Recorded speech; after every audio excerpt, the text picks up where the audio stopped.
2024 was kind of a weird year for movies, wasn't it? Some I was looking forward to were delayed, mainly due to the writers and actors strike from last year, who were striking rightfully so, but as a result I wasn't really hyped for any upcoming movies compared to previous years this decade, let alone ones I was interested in. However, we still had great films and pleasant surprises, and as usual, I'm here to talk about them. Same rules apply: if it was released in the US in the year 2024, then it's allowed. And I wasn't able to watch every single movie that came out this year, so if I missed one, please don't burn me at the stake.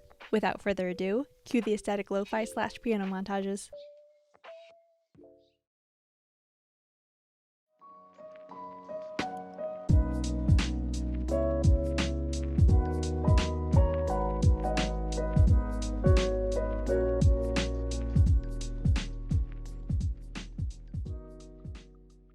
Insert Wii Sports tennis joke here. Yeah, I liked it. Going into this, I thought it was going to be a lot more overtly sexual. I mean, we all saw that trailer. But I really liked its use of subtext when it comes to that. A lot of people have been praising the score, but there were only a couple tracks that stood out to me, though I guess I need to listen to it more. I think the non-linear storytelling is really well utilized, but man, talk about that climax. I mean, wow. When the camera's POV changed to the tennis balls and underneath the court, that was amazing. I haven't watched an awful lot of Zendaya since her Disney Channel days, but she really is one great actress. However, there was so much damn product placement here. For the tennis match, I understand, since you'll see ads surrounding the court in any other televised game, but I mean the Dr. Pepper logo on fans, the camera panning to a perfectly cut breakfast sandwich just to show how dang delicious Dunkin' Donuts is. Whatever, it's still a good movie, I just happen to like others more, though I can kind of see it growing on me over time.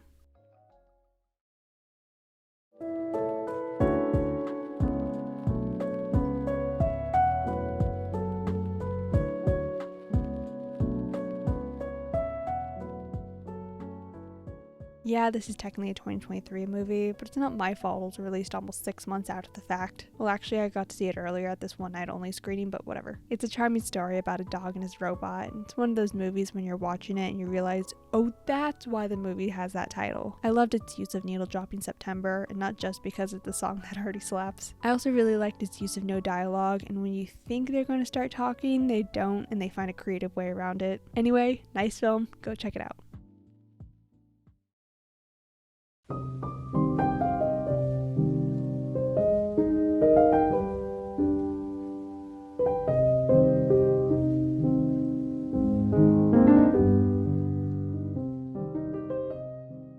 Did I have a feeling of the direction the movie was going to take going into this?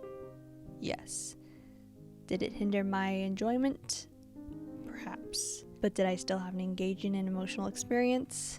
Definitely. With its heavy subject matter, I hesitate to call this a breezy watch, even with its short runtime, but it's a great representation of the joys and sorrows of creating art and the inspiration pipeline, how you look up to someone which motivates you to work harder, and you end up having people of your own who admire you the same way. Even if I had a feeling how this movie was going to go, I was still surprised by the inclusion of a particular storyline during the second half that I thought was well utilized. Fujino and Kiyomoto are great protagonists you root for, and this is overall a very solid, well-crafted movie.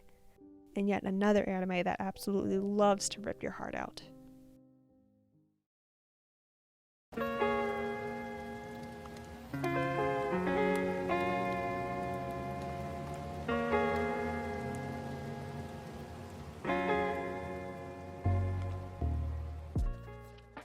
The title is a mouthful, I know, but don't let that turn you away from this movie. I got to see this in theaters over the summer, which was quite fun. Humanist vampire seeking consenting suicidal person. Ugh. It's an offbeat, slightly fantastical rom-com about a young vampire who's too sensitive to kill, and since her parents are cutting off her blood supply, she needs to find a food source before it's too late. With a tight 90-minute runtime, we get a fun ticking clock all-nighter kind of movie as Sasha and Paul develop a friendship. The record player scene was definitely a highlight for me from this year. It's shot and performed very well, and I could see this becoming a fall or Halloween tradition for me. So if you're looking for a spooky fun time, go check this one out.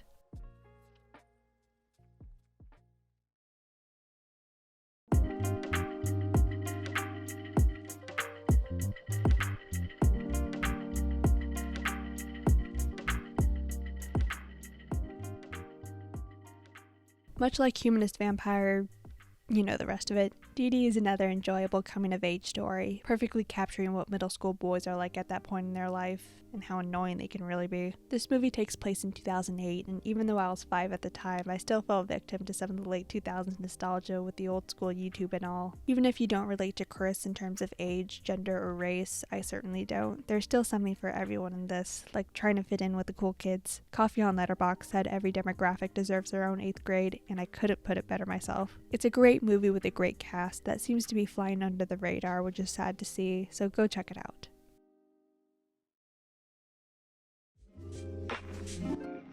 There is nothing to fear.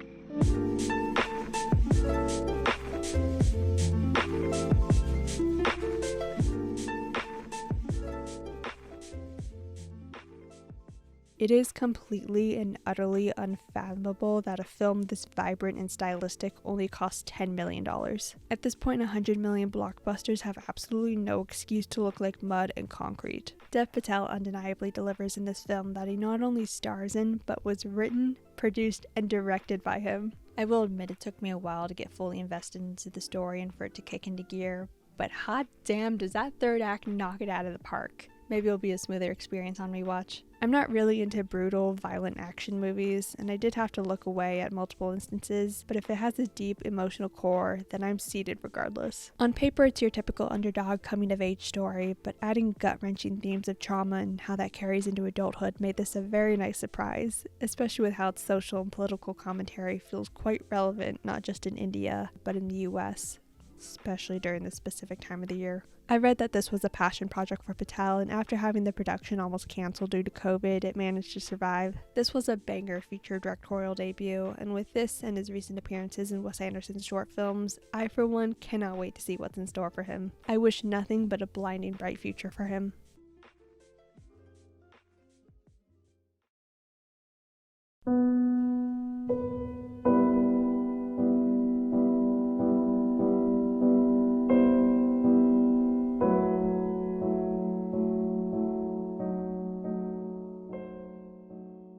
After years of anticipation, I finally got to watch The Peasants, Breakthrough's follow-up to the first ever hand-painted animated film, Loving Vincent. While I do prefer it over Peasants with its narrative, this is its own definition of a work of art. There is just so much detail that is put into every frame, and the texture feels so tangible. The transitions between seasons are immaculate, and I was already blown away by the first minute of it. They hand-painted rack focus shots. How did they do it? I cannot believe this was made by human hands. I love stories about women either losing or reclaiming their agency, and this is no different. My heart broke for Yagna as she was forced to marry for the sake of land and money, and now she's treated by her village and she's a very beautiful woman, so they just endlessly gossip about her and assume she sleeps around. She deserves so much better. Although it was difficult to watch at points, especially the ending, this is a very well-crafted film that deserves your attention. With how much of a technical achievement it is, it desperately needs it because this cannot go unnoticed.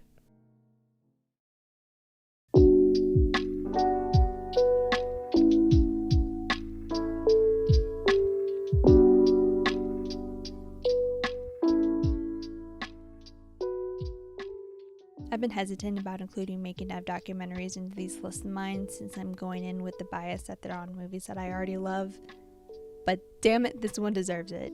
Especially because not mentioning RRR in my best movies of 2022 video was one of the biggest sins I've committed on this channel. You can really feel how much of a passion project this and the movie itself was. The fact that this doc only came out now was because they were going through so much footage behind the scenes, almost 20 terabytes of it, and it shows. Some clips went by too quickly for me, but I know that feeling of really wanting to include this clip or that clip for one reason or another. I loved seeing the craft that was carefully put into this movie, how the choreography for Natu Natu had to be perfectly in sync, how the fountain hoses in the animal breaking scene had to move in a very specific way to look like they were dancing, how NTR and Ram Charan had to actually hold their breath for that underwater scene. All of it was so fascinating. Whenever I watch RRR, I wonder why Hollywood movies aren't doing it like this, and then I watched this documentary, I wondered why Hollywood isn't making them like this, you know? Personally, my favorite part was the last 20 or so minutes when the director S.S. Rajamouli talked about how enormous of a success the movie was in the West. The Chinese theater scene was making me grin from ear to ear, and someone who has seen the movie on the big screen with a big crowd, watching a video of it does not do it justice. It also made me so happy to see Rajamouli meet his heroes like Steven Spielberg and James Cameron and how they loved the movie. Needless to say, SS Rajamouli is a bona fide genius, and I cannot wait to see what he does next. Both RRR and his documentary are on Netflix, so please do yourself a favor and watch both. Since we're about halfway through the list, I want to go through some of my honorable mentions, even if a couple aren't feature-length movies. The Penguin. Probably my favorite thing that came out this year. Like I said in my Sofia Gigante video, it's exactly the kind of fix I needed while I eagerly anticipate the sequel to The Batman, which got delayed again. Ugh. Go watch my Sofia video if you want to hear me delve into my favorite character from the show. Season 2 of Arcane. One of the most highly anticipated things in my life. It's an incredible continuation of one of my favorite shows with even more jaw-dropping visuals. I have no idea how they managed to top themselves in that department. Absolutely cannot wait to see what's next for Fortiche and this universe, even if I still have no desire to play League of Legends. Twilight of the Warriors, Walden. An engaging and gripping Hong Kong action film with some awesome fight choreography. Melody Electronics. From one of my favorite directors, Albert Burney, it's a short film stylized as a video game walkthrough, and it's amazing. It's comfy, it's cozy, and it's free on YouTube. I have a link in the description. Disney's Animatronics, A Living History. Yet another fascinating documentary from the sensational Kevin Perjurer. I can't wait for part 2. And French is indeed a beautiful language. Jim Henson, Idea Man. A pleasant doc about a great man. Disney, can you please make another Muppet movie? I actually got a biography of Jim Henson for Christmas, so I'm looking forward to reading that whenever I get the chance. But those are some of my honorable mentions, so now let's just jump back into it. Proceeding with...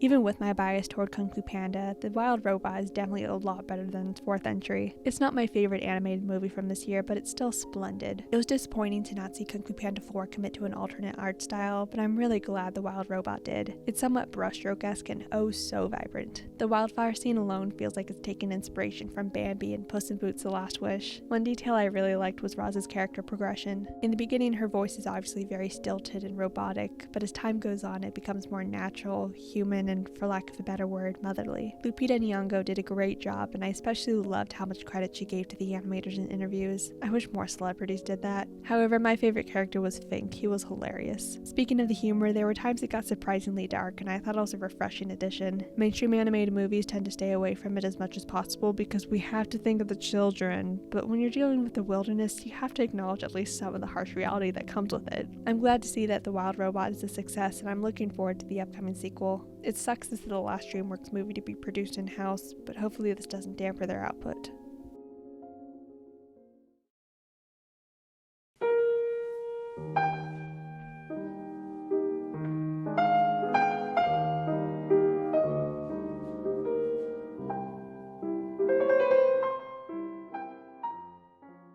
A real pain, more like a real joy.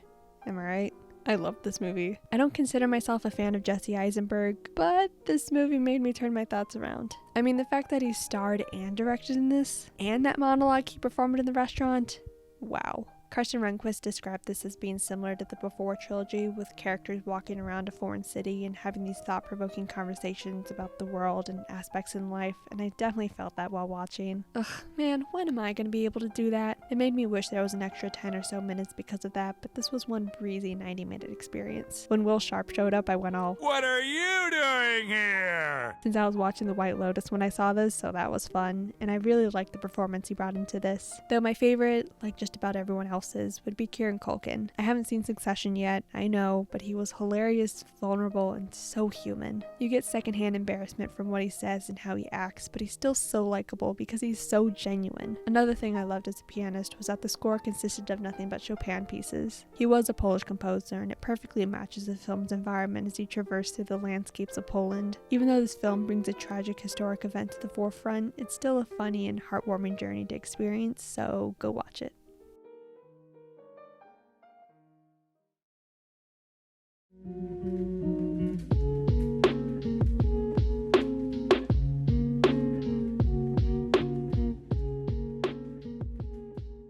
This might be the most cartoony live-action movie I've ever seen, and I mean that in the best possible way. I first watched this with James and the editors and I liked it, but I think it got better on rewatch. A silent movie set in the 1800s about a fur trapper trying to kill, guess this, hundreds of beavers in the most insane and creative ways you can imagine. Just oh, so many unthinkable and hilarious gags that do not stop coming. Movies are so cool, man. Insert lengthy screed about how I wish Hollywood and their $200 million blockbusters had this much creativity or something blah blah blah. It's one of those comedies where there are so many that you're bound to forget some the next time you watch it, so you're able to be surprised on repeat viewings. Perhaps near the end the gags come at you a bit too quickly and for me it starts to wear out its welcome, but overall it is still an awesome experience. Just look at the beaver and bunny costumes, they're adorable. They're silly little guys and I love them, and I am hoping to catch this with a theater crowd soon. So people have kind of forgotten about Joker Folie à Deux because they have not liked it, and I can't say I blame them, but I think the true travesty in this is that there's a different 2024 Joker movie that deserves more of your time. You might think I am the Joker with how insane I sound, but I'm serious. This is...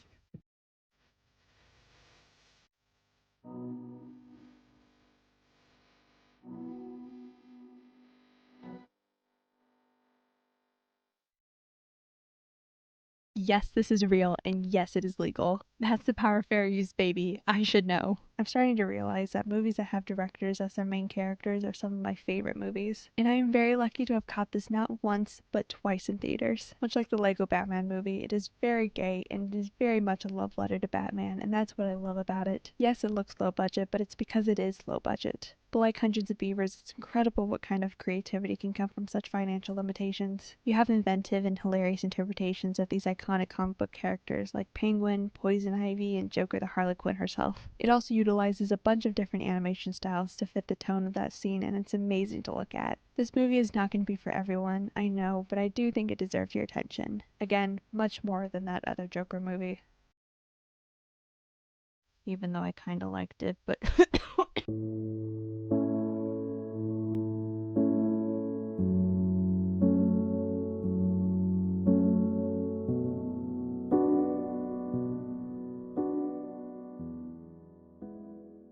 Wake up, babe. New Andrew Garfield movie to obsess over. I went to see this with a friend and we were originally going to see Joker Folie à Deux, but they were like, never mind, I want to see We Live in Time instead, and you know what? Good call. I love me a good romance story. It's another home run from A24, and this one specifically has become one of my favorites from them. It was bizarre to watch a movie with Garfield and Florence Pugh speaking in their natural accents, but holy crap, they are adorable together. I had a similar feeling going into this the same way I did for Look Back, but I personally believe it paid off better here, and I managed to become more swept up in Tobias and Almut's dynamic. The chemistry they have with each other is incredibly believable that it makes their relationship so engaging to watch. I love the movie's use of nonlinear storytelling, how it jumps to and from different points in their lives. The shot that really stood out to me was the two of them on opposite sides of a door soaking in the successful early date they had with each other. There's such a purity to it. I've had that same experience and I thought it was perfectly captured. My favorite performance in this was Andrew Garfield with his joy and sorrow throughout the film. It's just another reason to love this man. What an incredible actor. Despite having two of the biggest stars, it's getting swept under the rug, so go give it some love.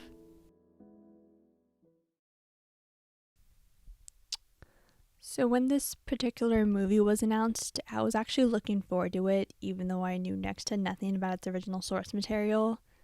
But then when the first trailer came out, I lost said interest. But then when the movie was officially released, people were saying it was good, actually. Like, great, even.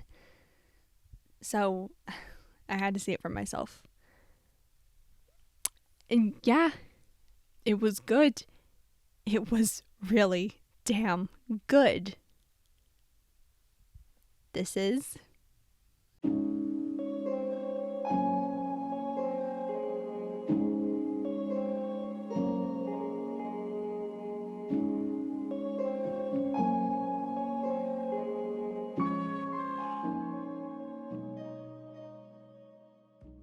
Y'all.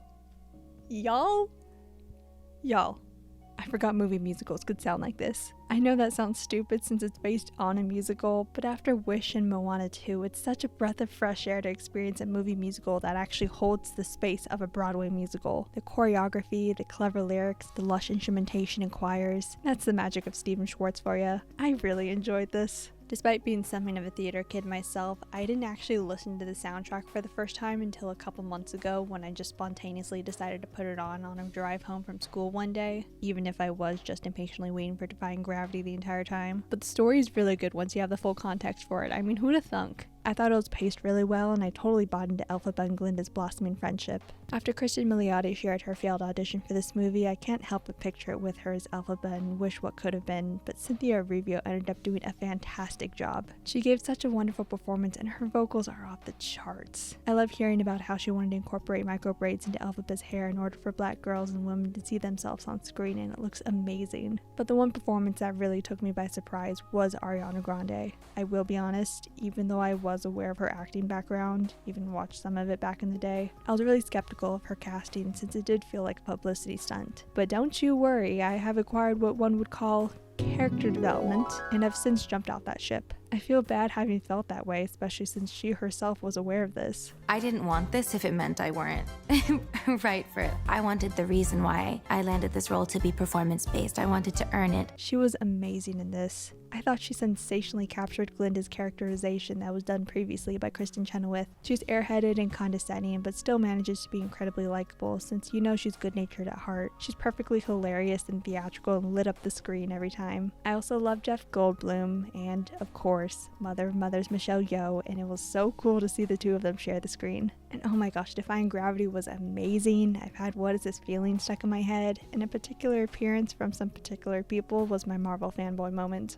Despite all that, this movie does not look that good. The sets and practical effects are amazing, don't get me wrong, but why are you gonna plant 9 million tulips for Munchkinland and end up sucking most of the color out of them? I really hate this narrative nowadays that live action blockbusters have to look as bland as possible in order to be realistic or taken seriously. Again, look at Monkey Man and its budget. Gosh forbid we have some whimsy, fantastical color in this world that is famous for being whimsy and fantastical. I really want to take the MP4 file for this movie and go yoink. Ugh. Anyway, I'm looking forward to Wicked for Good this year. Hopefully I don't jinx it by saying it's nice we're getting a part 2 on its guaranteed release date not long after its predecessor.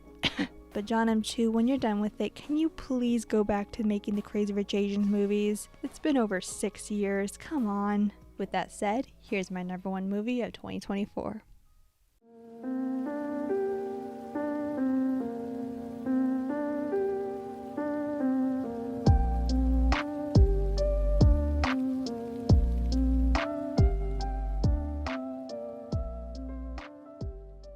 Guys, oh my gosh, look at the tiny little baby kitty. I just want to come here, baby. Man, I was so excited for this movie, and I am very glad it is getting the respect and acclaim it deserves. I was already a fan of Ginsible Lotus with his previous movie Away when I first watched it almost 2 years ago, but this was even more fantastic.